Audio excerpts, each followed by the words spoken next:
आज से नया चैप्टर शुरू करते हैं, यूनिट एंड मेजरमेंट। तो इस यूनिट एंड मेजरमेंट में सबसे पहला टॉपिक्स जो हम पढ़ेंगे वो पढ़ते हैं physical quantity.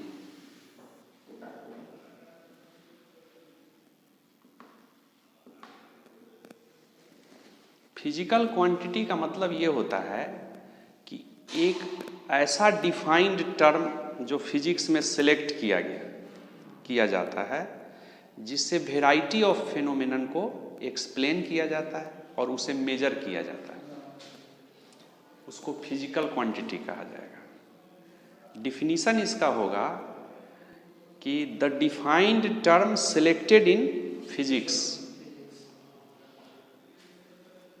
to explain the variety of phenomenon and which is measured is called physical quantity। उसको क्या कहा जाएगा? फिजिकल क्वांटिटी कहा जाएगा। मोशन को एक्सप्लेन करना है तुमको, फॉर एग्जाम्पल मोशन को एक्सप्लेन करना है, तो मोशन एक फिनोमेनन है। अब उसको एक्सप्लेन करने के लिए हम क्या करते हैं? सिलेक्ट करते हैं बहुत सारे टर्म्स फिजिकल क्वांटिटी। जैसे मान लो position, distance, displacement, velocity, speed, acceleration, ये सब फिजिकल क्वांटिटीज है जो मोशन को एक्सप्लेन करने के लिए इसे सिलेक्ट किया गया है, इसे बनाया गया है और इसे मेजर किया जाता है। उसी तरह से मान लो ग्रेविटेशन फिनोमिनन है, अब एक्सप्लेन करना है तो उसमें बहुत सारा टर्म्स, ग्रेविटेशनल फोर्स सिलेक्ट किया गया है, ग्रेविटेशनल फील्ड, पोटेंशियल, एनर्जी, तो ये सारा का सारा टर्म क्या है? सिलेक्ट किया गया है, जिससे हम उस फेनोमेनन को एक्सप्लेन करते हैं। तो जब भी फिजिकल क्वांटिटी की बात होगा तो उसका मेजरमेंट चाहिए। तो दूसरी बात समझना है कि मेजरमेंट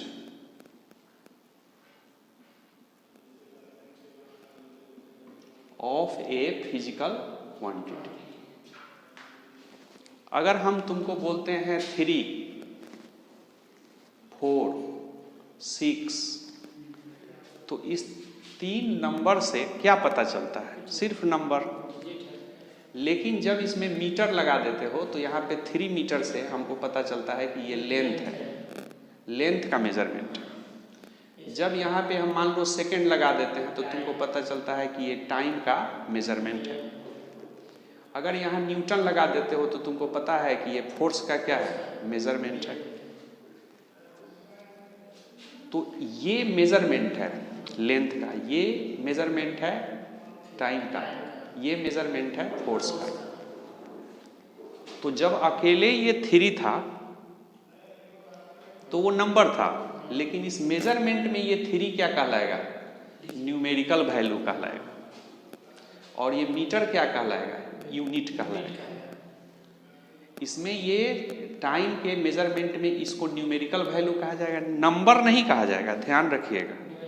न्यूमेरिकल वैल्यू, मेजरमेंट में जो नंबर आता है उसको न्यूमेरिकल वैल्यू कहा जाता है। और ये सेकंड है तो ये यूनिट है। तो फॉर्म ऑफ मेजरमेंट कैसा होता है?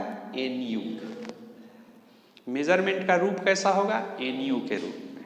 तो ये दूसरी बात समझना है मेजरमेंट। ये जो अलग अलग फिजिकल क्वांटिटी का मेजरमेंट आया, अगर ये मीटर नहीं होता तो क्या तुम जानता कि ये यूनिट ऑफ लेंथ है? नहीं। अगर यहाँ सेकंड नहीं होता तो क्या तुम जानता कि ये टाइम है? यहाँ अगर न्यूटन नहीं होता तो क्या जानता कि ये फोर्स का यूनिट है? नहीं। तो कैसे जाना कि ये लेंथ का यूनिट है? मीटर के वजह से।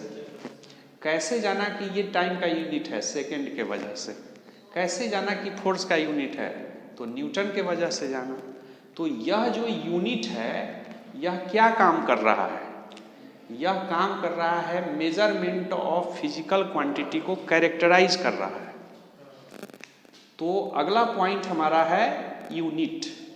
यूनिट किसको बोलेंगे? तो यूनिट एक तरह का स्टैंडर्ड होता है जो सिलेक्ट किया जाता है, रिक्वायर्ड होता है for the measurement.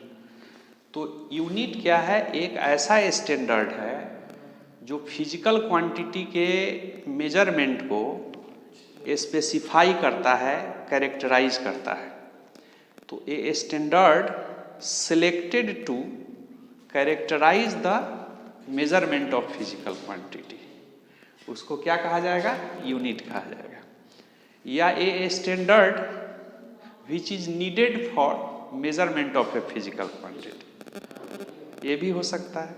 A standard which is required to measure A physical quantity, ये सब इसका डिफरेंस होगा।